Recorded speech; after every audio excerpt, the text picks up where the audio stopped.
नमस्कार, मी सुनीता सावंत चॅनलमध्ये आपले पुन्हा एकदा सर्वांचे स्वागत आहे। आजचा विषय आहे हा जो माझ्याकडे एक सुगंधित असा छान गजरा आहे। तर मित्र आणि मैत्रिणींनो, हा गजरा फार सुगंधित असतो। तर मी याच्यावर हलकासा पाण्याचा शिंतोडा करते। हे बघा असं। तर एक असा हा ज्या वेळेला आपल्याला केसात गजरा माळायचं असतं तर त्यावेळेला हलकंसं एक असं पाणी शिंपडून घ्यायचं। तर हा जो माझ्या हातामध्ये गजरा आहे याला म्हणतात वाळ्याचा गजरा किंवा खस। अत्यंत सुगंधित आहे, फार सुगंध असतो।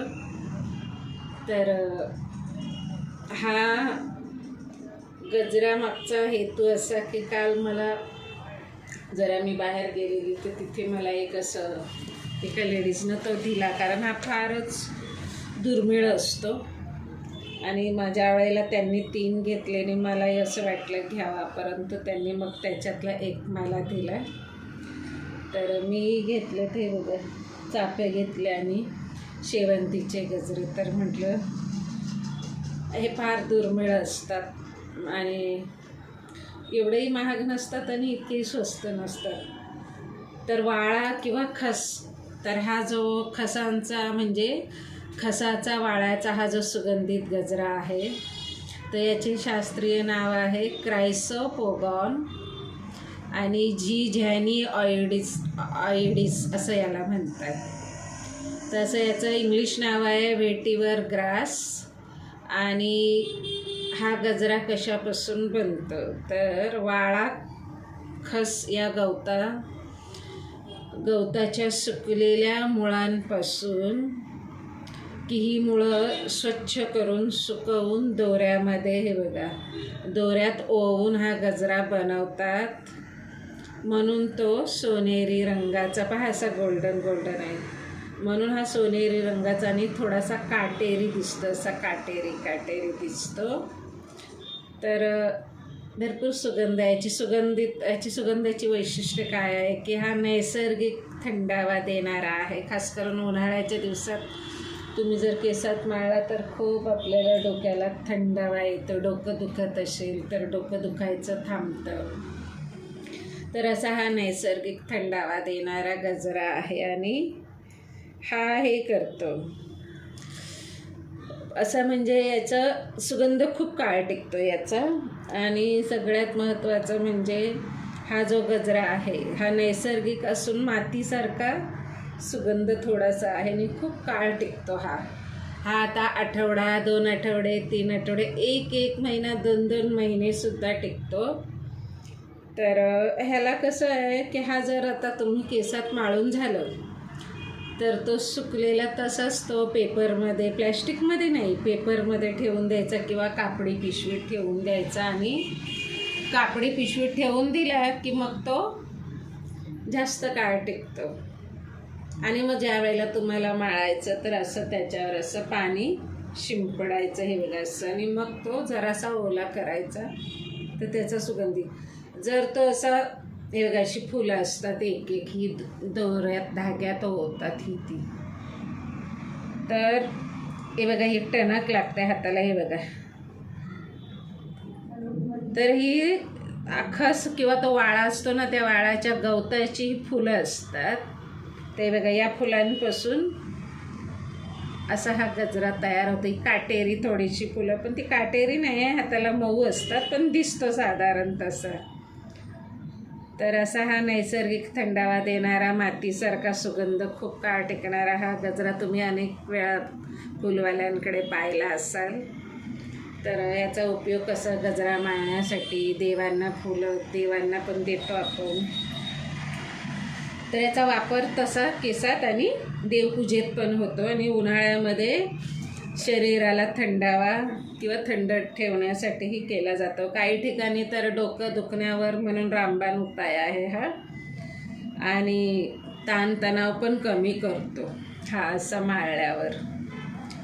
तर इतर फुलं जी असतात ना, आता हा मी चाफा लावला आहे, इतर फुलांच्या मानानं हा जास्त दीर्घकाळ टिकणारा आहे। आणि वाळा म्हणजे वाळा ही वनस्पती भारतात खूप ठिकाणी नैसर्गिकरित्या उगवते आणि लागवडीद्वारेही उगवली जाते. तर वाळा ही वनस्पती प्रमुख राज्यांमध्ये की नाही, कर्नाटकमध्ये म्हैसूर नावाचं एक असं मांड्या म्हणून भाग आहे. म्हैसूरमध्ये एक मांड्या नावाचा भाग आहे, तिकडे फार प्रसिद्ध आहे हा वाळा खसांचा गजरा. कर्नाटक राज्याचं सांगते. आणि आपल्या महाराष्ट्रात पण होतो, तामिळनाडूमध्ये होतं, आंध्र प्रदेशमध्येही याचं उत्पन्न होतं. ही वनस्पती नैसर्गिकरित्या येते नदीकाठावर, किंवा तुम्ही हिचं लागवड पण करून उगवू शकता. तर आणि तेलंगणामध्ये, केरळमध्ये, म्हणजे दक्षिण भारतात सगळ्या राज्यांमध्ये हा वाळा होतो. आणि आंध्र प्रदेश, तेलंगणा, केरळ, आता महाराष्ट्रात कुठे आहे, आपल्या विदर्भ मराठवाड्यामध्ये खूप होतो ह्याचा वापर आणि उगवतो. कारण उष्ण कटिबंध प्रदेशात ह्या वाळ्याचं खूप असं उत्पन्न काढलं जातं. आणि काही पश्चिम महाराष्ट्राचा भागही, सातारा, सांगली या साईडलाही खूप होतं, साताऱ्यामध्ये पण. आणि गुजरातमध्ये तर ह्या खसचं तेल प्रसिद्ध आहे. खसचं तेल, खस ऑइल, वाळ्याचं तेल. आणि हा कुठल्या ठिकाणी होतो तर नदीकाठी, आमच्या पुण्याला सुद्धा होतो. नदीकाठी खूप ही वनस्पती वाळा असते. आणि डोंगराच्या उतारावर, आपल्याला वाटतं कोकणात खूप होत असेल, कारण कोकणातल्या स्त्रियाही खूप हा वापरतात, परंतु कोकणात कमी प्रमाणात होतच नाही असं म्हणतात. फार असं थोड्या ठिकाणी होतं, तर कोकणात नाही होत.